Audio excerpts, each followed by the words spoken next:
ஈழத்தை அழித்துவிட்டு கோவையில் என்ன கொண்டாட்டம் என்று அதிமுக இலக்கிய அணி மாநில தலைவர் பழ கருப்பையா கேள்விக்கணைகளை தொடுத்துள்ளார்.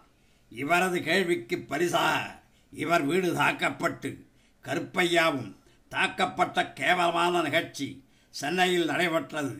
அறிஞர் அண்ணா அவர்கள் அரசியலில் வாதத்திற்கு வாதம் என்றுதான் ஜனநாயக முறையில் அரசியல் கட்சிகள் இயங்க வேண்டும் என்ற பகுத்தறிவு பாடத்தை பல ஆண்டுகளுக்கு முன்பே சொல்லியுள்ளார்.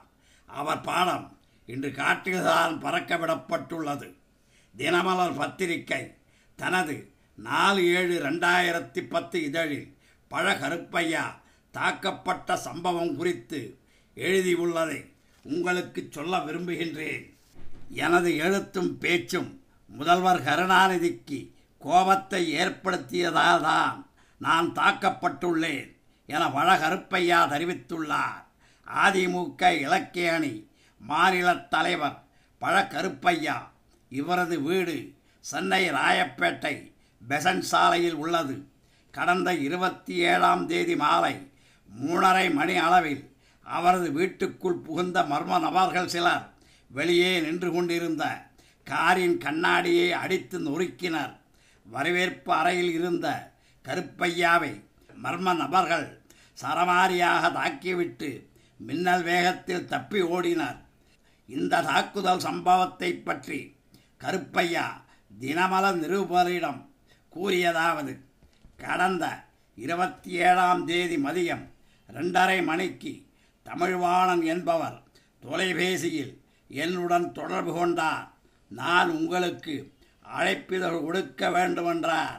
நான் வீட்டில்தான் இருக்கின்றேன், நீங்கள் யாரென்று எனக்கு தெரியவில்லை என்றேன். மாலை 3:30 மணிக்கு திபுதிபு என்று 6 பேர் வீட்டுக்குள் புகுந்தனர். காரையும் நாற்காலிகளையும் அடித்து உடைத்தனர். கலைஞரை பற்றி என்னடா பேசுகிற, நீ பெரிய எழுத்தாளனா என கூறிக்கொண்டே என் முகத்தில் குத்தினார்கள்.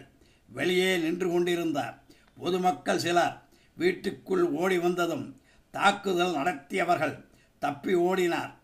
அதிமுக தலைமை அலுவலகத்திற்கு தகவல் தெரிவித்தே உடனே ஜெயலலிதா என்னிடம் தொலைபேசியில் தொடர்பு கொண்டு பேசினார். கருணாநிதி பெரிய எழுத்தாளர் என்று சொல்லுகிறார். உங்கள் எழுத்துக்கு பதில் சொல்ல அவருக்கு திராணி இல்லை. நீங்கள் எதற்கும் கவலைப்பட வேண்டாம், உங்களுக்கு பின்னால் நான் இருக்கிறேன் என்றார். அப்போது எனக்கு ஏற்பட்ட வேதனை தீர்ந்து விட்டது.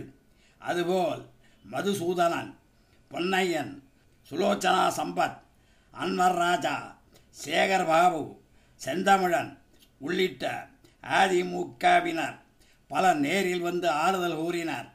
கருணாநிதி என்ன கடவுளா, செம்மொழி மாநாட்டிற்கு தமிழ்த்தாய் வரமாட்டாள் என்று கட்டுரைகள் எழுதினேன், தொலைக்காட்சியில் பேசினேன். ஈழத்தை அழித்துவிட்டும் மயானமாக்கிவிட்டும் கோவையில் என்ன கொண்டாட்டம் என கேட்டேன். கருணாநிதிக்கு கோபம் வந்ததால் நான் தாக்கப்பட்டேன். மொழி என்பது வெறும் மொழியா? அது முகமல்லவா? இனத்தை அழித்துவிட்டு மொழிக்கு என்ன மாநாடு? நாடு என்பது வெறும் மண்ணா? அது வாழும் மக்கள் அல்லவா? மக்களை அழித்துவிட்டு மண்ணை எடுத்து நெற்றியில் பூசிக்கொள்வது மடமையல்லவா? 4ஆம் ஈழப்போர் நடக்கும்போது கருணாநிதி தயவில்தான் மத்திய அரசு இயங்கியது.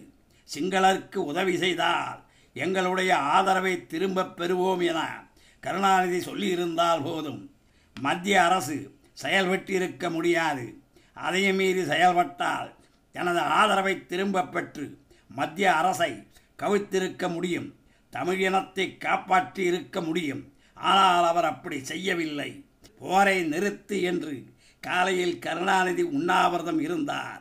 போர் நின்றுவிட்டது என்று கூறிவிட்டு மதிய உணவு சாப்பிட வீட்டிற்கு சென்றார். ஆடாத நாடகமாடி ஈழம் அழிவதற்கு காரணமாக இருந்தார். ஈழத்தை சுடுகாடாக ஆக்கிவிட்டு சிவத்தம்பியை அழைத்து வந்து மாநாடு நடத்திவிட்டால் துரோகக்கரை கழுவப்பட்டு விடுமா?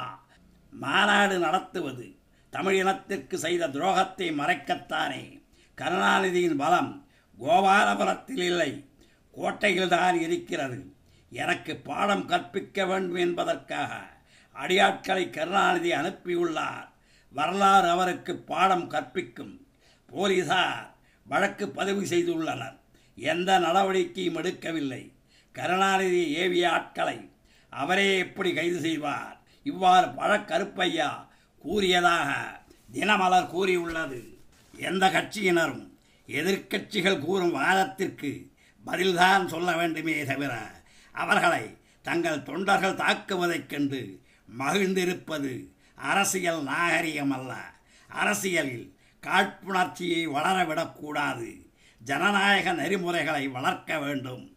நன்றி, வணக்கம்.